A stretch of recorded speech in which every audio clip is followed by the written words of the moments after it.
बिस्मिल्लाहिर्रहमानिर्रहीम। नाज़रीन, मैं हूं आसिफ भट्ट और आप देख रहे हैं एमरान न्यूज़। तो जी नाज़रीन, जैसे कि आपने मुल्की सियासी सूरत हाल जो देखी हैं, बेशुमार पाकिस्तान तहरीक इंसाफ के जो कारकुनान हैं जिनके ऊपर मुकदमात दर्ज थे, हल्ला गुल्ला के, मार कुटाई के और गरदारी के मुकदमा जो दर्ज थे, जिनमें उनको गिरफ्तार किया गया, उनकी फैमिलीज़ को गिरफ्तार किया गया। और ये भी एक इंकशाफ हुआ है कि उनकी फैमिलीज़ के नाम के ऊपर fake Facebook ID, Twitter IDs और व्हाट्सएप ग्रुप बनाए गए थे। और इसके साथ साथ खुशखबरियाँ भी हैं जो पाकिस्तान की हवाले से और पाकिस्तान की तरक्की के हवाले से और महंगाई के हवाले से भी हैं। और उसके साथ साथ कुछ और बड़े फैसले भी हैं जो आपसे हम आज शेयर करेंगे। सबसे पहले मैं जो आपको चीज़ें बताने लगा कि इमरान खान को दोबारा गिरफ्तार करने का फैसला कर लिया गया है। इमरान खान के साथ साथ पाकिस्तान की एक अहम तरीन शख्सियत भी जो है वो ज़ेर ताब आ चुकी हुई है। और पार्लियामेंट यानी कि हुकूमत और उसकी इत्तेहादी जमातें जो हैं वो किसी भी सूरत पीछे हटने के लिए तैयार नहीं है। दूसरी जानब जो पाकिस्तान तहरीक इंसाफ के कारकुनान, रहनुमाओं और उनके चेयरमैन की गिरफ्तारी के हवाले से तौर पर और पूरे पाकिस्तान में हंगामा की गई, कौमी इमलाक को, सरकारी दफातर को और अफवाज पाकिस्तान के जो असास एरियाज़ थे, इमारतें थे, उनको जो निशाना बनाया गया है, उसके बाद जो सिक्योरिटी इदारे हैं वो भी किसी सूरत भी पीछे हटने के लिए तैयार नहीं हैं।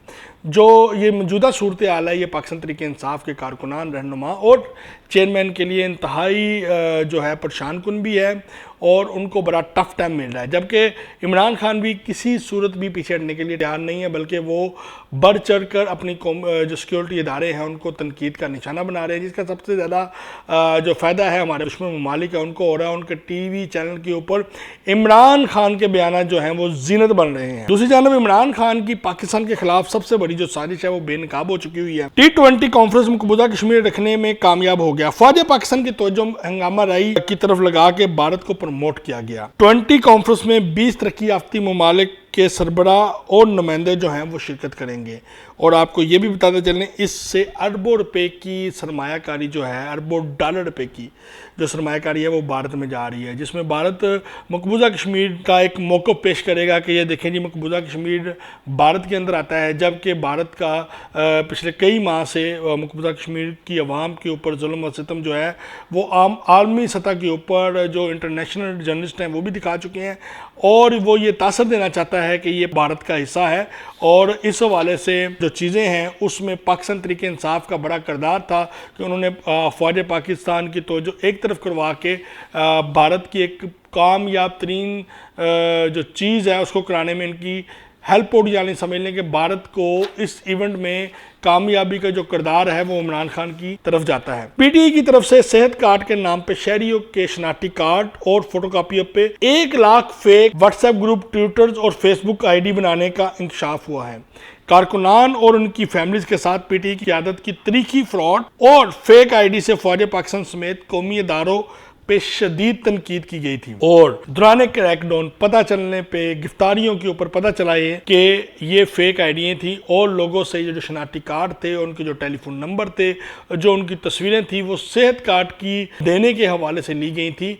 और इन कारकुनान का, इनकी फैमिलीज़ का इस फ़ौज पाकिस्तान के ख़िलाफ़ जो तनकीद थी इससे कोई तल्लुक़ नहीं है। अकील करीम टेडी जो है वो इमरान खान से उन्होंने आज मुलाकात की है और मुलाकात के बाद इमरान खान की परेशानी में इजाफा हो गया है। पीटीआई के उम्मीदवार और उनके रिश्तेदार जो हैं वो आपने देखा भी होगा मंज़िल आम से गायब हैं। कई अहम रहनुमा गिरफ्तार हो चुके हुए हैं, कईयों की गिरफ्तारियों के लिए छापे मारे जा रहे हैं। और इस वक्त पाकिस्तान तहरीक इंसाफ का नाम लेने वाला कोई नहीं है। और जो उम्मीदवार बढ़ चढ़ कर इलेक्शन में हिस्सा लेने चाहते थे वो मैदान में तो बड़ी दूर की बात है, घरों में भी नज़र नहीं आ रहे। और आने वाले वक्तों में पीटीआई को मज़ीद जो है मुश्किलात का सामना करना पड़ सकता है। दूसरी जानब पाकिस्तान तहरीक इंसाफ के अहम रहनुमा ने पार्टी से इस्तीफे देने का फैसला किया है। कराची और मुल्तान से इसका आगाज़ कर दिया गया है और कई अहम रहनुमा MNA MP जो हैं वो पाकिस्तान तहरीक इंसाफ को छोड़ने लगे हैं। उनका कहना यह है कि हम पाकिस्तान तहरीक इंसाफ के साथ हैं, इमरान खान के साथ हैं, लेकिन जो उन्होंने फ़ौज पाकिस्तान के ख़िलाफ़ ज़बान इस्तेमाल की है, जो धमकियाँ दी हैं, जो तोड़ फोड़ की गई है, ہم اس کے خلاف نہیں ہیں. ہم ریاست ہمیں پہلے ہے, پارٹیاں بدل بھی جائیں تو کوئی مسئلہ نہیں ہے, لیکن ریاست ہماری پاکستان ہے. واٹس ایپ گروپ اور فیس گروپ کے حوالے سے بھی پولیس ڈپارٹمنٹ نے انکوائری شروع کر دی ہیں. فیک واٹس ایپ گروپوں میں فیک نمبر اور فیک فیس بک آئی ڈیوں کے حوالے سے تحقیقات کا آغاز کر دیا گیا ہے, جس پہ بہت جلد جو کریک ڈاؤن کر کے ایشوز میں ملوث, فیک آئی ڈیز میں ملوث افراد کو جو ہے وہ آئی ٹی سسٹم اور سائبر کرائم ایف آئی اے کے سائبر کرائم کے ذریعے ان کو گرفتار کیا جائے گا. اور اس کے ساتھ ساتھ آپ کو یہ بھی بتانا چاہیں گے حکومت پاکستان جو ہے وہ جیسے پٹرول اور ڈالر کی اور دیگر چیزوں کی قیمتوں میں کمی ہوئی ہے, اس کے ساتھ ساتھ مزید سوئی گیس اور وابٹا کے جو یونٹ ہیں, جو بجلی کے یونٹ ہیں, ان میں بھی ان کی یونٹوں کی قیمتوں میں بھی کمی کا فیصلہ کیا گیا ہے اور مزید جو ہے چیزیں جو ہیں وہ سستی کی جا رہی ہیں. دوسری جانب پاکستان کے لیے خوشخبری ہے کہ سعودی عرب کے ایک اہم ٹیم وفد جو پاکستان پہنچ چکا ہوا ہے اور اربوں روپے کی سرمایہ کاری پاکستان میں کر رہا ہے, اور یہ سرمایہ کاری ایک اہم پروجیکٹ کے اوپر ہے, جو پروجیکٹ پاکستان سے لے کے سعودی عرب تک روڈ پروجیکٹ ہے, جہاں سے پاکستان کی جتنی بھی بنائی گئی چیزیں جو ہیں ان کو خرید و فروخت کیا جائے گا, اور یہ پروجیکٹ جو ہے ایران, ترکی, پاکستان سے ہوتا ہوا انڈیا تک بھی جائے گا اور سعودی عرب تک جائے گا. تو اس کے ساتھ ہی ناظرین اپنے میزبان محمد آصف بھاٹی کو اجازت دیں. ہمارے ٹی وی چینل سبسکرائب کرنا نہ بھولیں. پاکستان زندہ باد.